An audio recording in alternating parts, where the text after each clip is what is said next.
Chad from the Right Line, and today we're working on the Overland trailer. This will be video number 2. Where I left you off last time, we had just kind of laid out the framework of the trailer and hadn't really begun much welding. But I've done a whole bunch of welding since you last saw it. But let me show you where I am right now. I think that we've all had enough. Yeah, I think that we've all had enough. Sick of dealing with the old plan. They know that we're calling it wrong. You got me like, oh yeah, I think that we've all had enough. So in the time since you last saw me, I've pretty much got the framework of the trailer all done.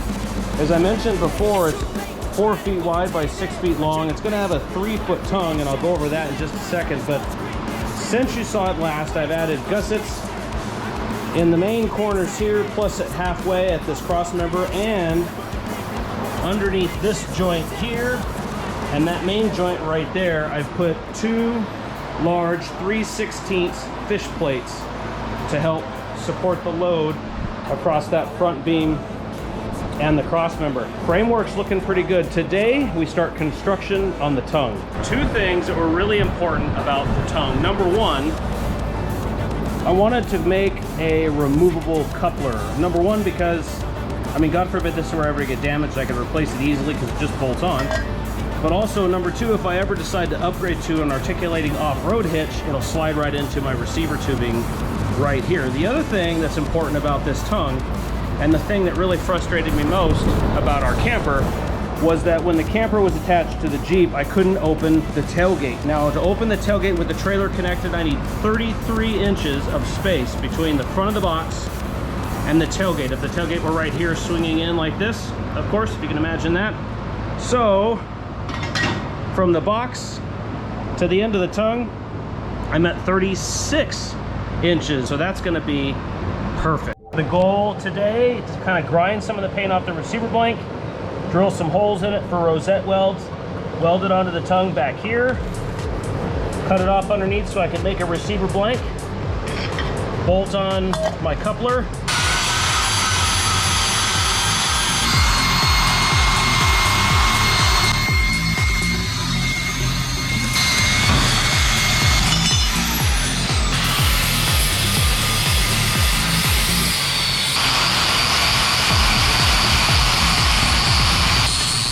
To do what I've got to do here, I got to take all the powder coating off this receiver blank.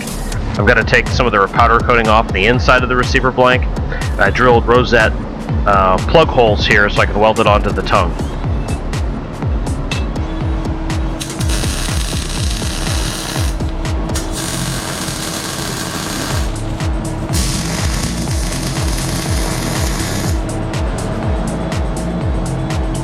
And I started with the blank for the coupler, and of course I marked top and forward so I know where it is, but this is the 5/8 hitch pin that's going to go into the hitch itself, and then these are 1/2 inch holes, and my plan is with those is that one side is going to get drilled to 1/2 inch, the other side is going to get drilled to just over 1/2 inch, because I bought some, it may not be needed but I'm going to do this anyway, I bought some metal round bar, and I'm going to cut 2 pieces that are going to be the length of the inside wall, inside size of this, so I can drop it into the hole and weld it in, and then that way when I tighten up these bolts I don't crush the tubing.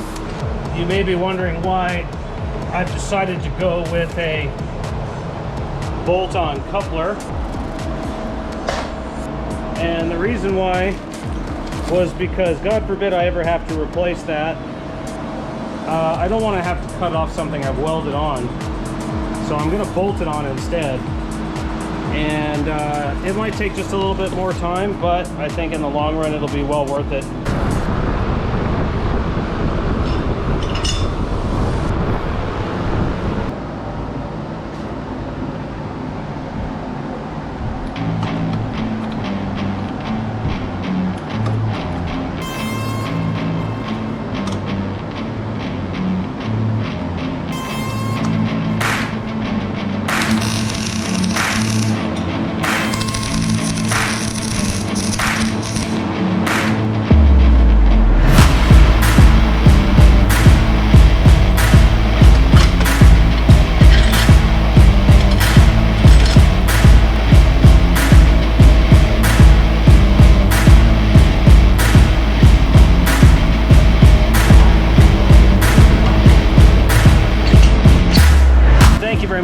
watching. That's going to do it for me today with installment number 2 of the Overland trailer build, putting the coupler and the hitch together. I'm going to get this welded up really nice and solid, and in the next episode, maybe over the weekend, I'm going to tackle mounting the axle underneath this trailer. It's a 3,500 pound axle with drum brakes. Stay tuned. Thanks for watching.